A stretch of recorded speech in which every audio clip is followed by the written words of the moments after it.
Hello everyone, my name's Brody, and I think you've been waiting for this episode for a long time. And I think this is going to be the highlight of this Season 2 series.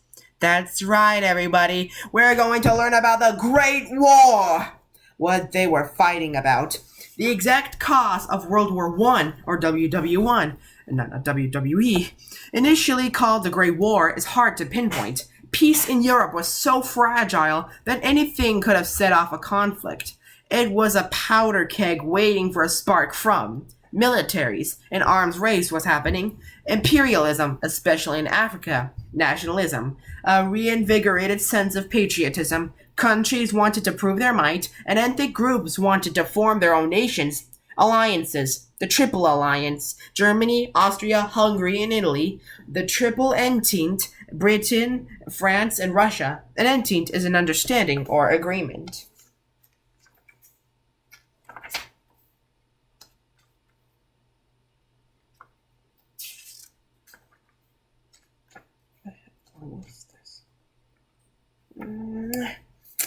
Okay.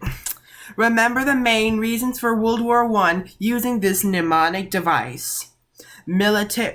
The M stands for militaries, the A stands for alliances, the I stands for imperialism, and the N stands for nationalism. Use the main to remember those, or you can write them down if you like.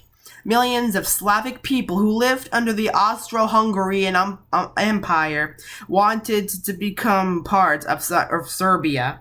On June 28, 1914, a Serbian, however you want to pronounce it, nationalist named Gavrilo Princip assassinated Archduke Franz Ferdinand, heir to the throne of the Austro-Hungarian Empire, and his wife, Sophie, in Sarajevo. A month later, on July 28, 1914, Austria declared war on Serbia.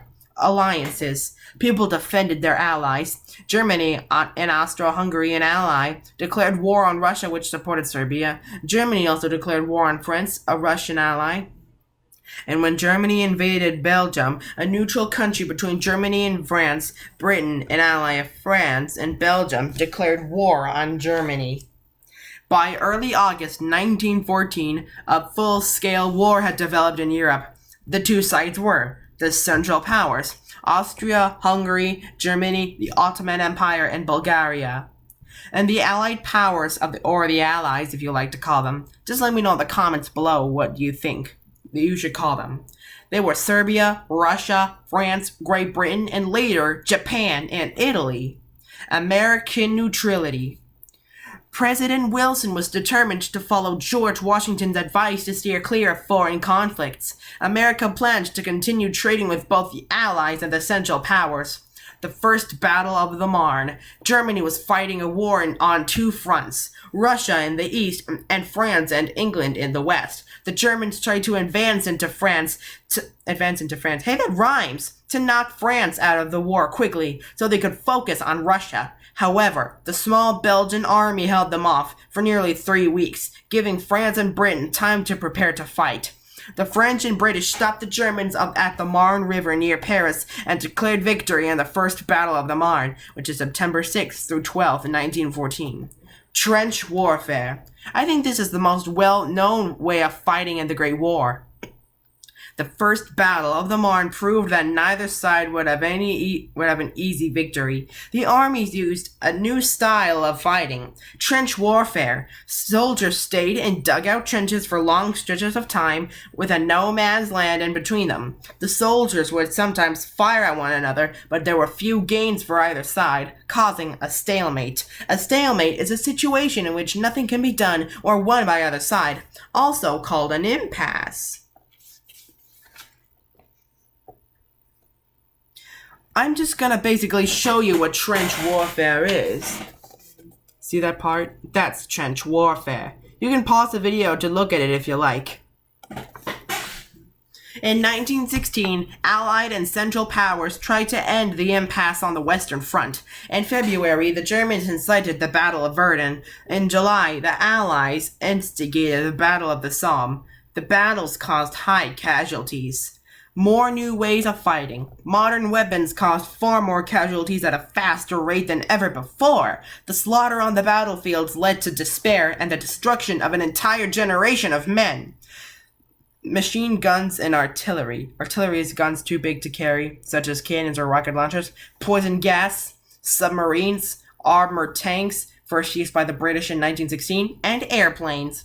Pilots who shot down lots of enemy planes were called aces, like the World War I flying ace. The most famous German ace was Manfred von Richthofen, also called the Red Baron. The most famous American ace was Eddie Rickenbacker. And I hope that one day Snoopy will defeat the Red Baron. The Lusitania. Naval warfare also changed. The Allies blocked off German ports. The Germans retaliated by targeting Allied ships with submarines called undersea boaters or U-boats. Undersea boats or U-boats. On May 7, 1915, a U-boat sank the British ship Lusitania, killing 1,000 people, including over 100 Americans. There were ammunition and unlawful goods in the cargo, but the Lusitania was a passenger ship, and the civilian deaths seemed inhumane. Still, determined to remain neutral, Wilson convinced Germany to make the Sussex Pledge, named after another ship torpedoed by U-boats, and promised not to target ships that didn't carry weapons. The war had cost the lives of millions of Europeans. Wilson was re-elected president in 1916 on the slogan, "He kept us out of war."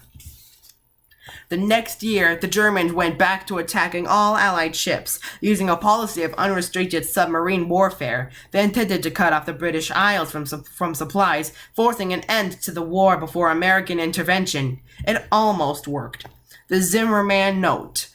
In early 1917, British intelligence intercepted a telegram from a German official named Arthur Zimmermann. The Zimmermann Note proposed an alliance between Germany and Mexico against the U.S. In exchange, Germany would help Mexico get back Texas and other lost territories.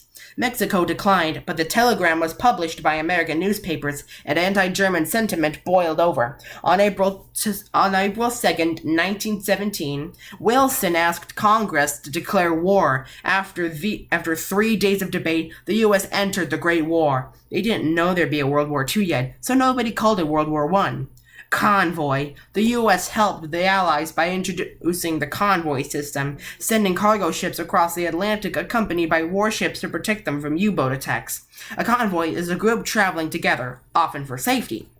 Over there, the American Expeditionary Forces. When the American Army, called the American Expeditionary Forces, or the AEF, not the AFE, led by General John Pershing, arrived in France, it provided an influx of energy to the Allies. French and British troops were exhausted and running out of supplies. Many believe that the EAF soldiers were called doughboys because the buttons on their uniforms looked like dough. Ready to fight. Even with a large number of volunteers, including women and African Americans, the U.S. military wasn't ready to handle such a big war. In May of 1917, the Selective Service Act started a draft for all men between the ages of 21 and 30. Black draftees were segregated from whites in the American forces, but some fought with the French army, which was less discriminatory. Some were awarded the French Croix de Guerre, or the Cross of War, medal for their bravery. The government got supplies by funding by selling Liberty bonds, which basically means individual citizens lending money to the government. A bond is an agreement to lend money to be paid back with interest after a set amount of time. Setting up the War Industries Board to manage the distribution and production of supplies, and the National War Labor Board to settle conflicts with unions without strike. Urging people to save resources through the Fuel Administration and food through the Food Administration. Encouraging citizens to plant victory gardens so that a higher percentage of the food from larger farms could go to soldiers. The U.S. had to work hard to produce enough supplies for its own army and its allies. The home front. The U.S. government had to deal with a labor shortage, with young men away fighting. Women, immigrants, and African Americans got access to jobs they couldn't get before. Public opinion. The Committee on Public Information created propaganda about German atrocities to keep people riled up. It worked, but it encouraged anti-German American discrimination. Limiting criticism. President Wilson signed into law the Espionage Act, specific penalties for spies, and the Sedition Act, making it illegal to express negation through the government. Espionage means spying. Many pacifists and socialists were jailed, including Eugene V. Debs, in the 1919 Supreme Court case of Schneck versus the United States. The court ruled that limitations on free speech were valid in a time of war. The Sedition Act was passed during World War I. The Alien and Sedition Acts were passed in 1798. Both made sedition or going against the government illegal. The 14 points. On January 8, 1918, well before the war ended, President Wilson justified why the U.S. was going to war and gave a set of goals. He also informed Congress that this was the war to end all wars, and he had made a plan to prevent another major war. The plan became known as the 14 points, which stipulated no secret treaties or alliances, freedom of navigation on the seas, equality of trade, smaller militaries, an adjustment of colonial claims, the evacuation and restoration of Russian territory, Belgian territory, and French territory, a readjustment of Italian borders, autonomy for the people of the former Austro-Hungarian Empire. Autonomy is self-government. The evacuation and restoration of the Balkan Peninsula, Roman Serbia, and Montenegro. Autonomy for the Ottoman territory. The establishment of an independent Poland, a league of nations, an organization of countries working together to resolve disputes. The Russian Revolution! The Russians have taken huge casualties and the country was struggling. In March 1917, the Russian Revolution began. Tsar Nicholas II was forced to step down. The interim democratic government that replaced him failed to help with food shortages and low morale. In November 1917, a group called the Bolsheviks, led by Vladimir Ilyich Lenin, seized power and set up a communist government. The Bolshevik is a member of the movement that led the Russian Revolution in November 1917 and later became the Communist Party of the Soviet Union. Communism is a political or social system in which the people own and control everything. He promised land, peace, bread, which was a powerful message to a war-weary people. Russia was stretched too thin. It signed the Treaty of Brest-Litovsk with Germany in March 1918 to get out of the war. The treaty forced Russia to cede much of its territory to Germany. Germany was certain the war would end soon. The Second Battle of the Marne. On March 21st of 1918, in the Spring Offensive, Germans marched nearly all the way to Paris, hoping to end the war before the rest of the American forces arrived. In May and June, American forces stopped them at the battles of Chateau Thierry and Belleau Wood. In July, the Spring Offensive ended with a turning point battle, the Second Battle of the Marne. The Germans lost the territory they had gained that spring, and the Allies went on the offensive. Battle of the Argonne Forest. That September, the Allies continued to push the Germans back toward Germany. The AEF defeated them at the Battle of St. Michel, and then joined Allied troops for the Battle of the Argonne Forest, also known as the Meuse-Argonne Offensive, on September 26, 1918. Both sides took massive losses. Armistice. Germany had underestimated the American forces. Its navy was close to mutiny. The Central Powers were falling apart. Bulgaria and the Ottoman Empire withdrew from the war in early fall 1918, and the Austro-Hungarian